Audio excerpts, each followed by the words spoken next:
So now we have our Xbox fully disassembled. Here's our main board, and here's our HDMI port, which has clearly been replaced once before.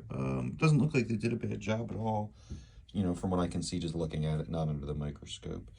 But yeah, no, this is definitely a customer re-break, I guess you would call it. Not my customer, I didn't do this originally. But, you know, hey, let's see if we can put a new port on there, or at least take this one off and see if there's any damage.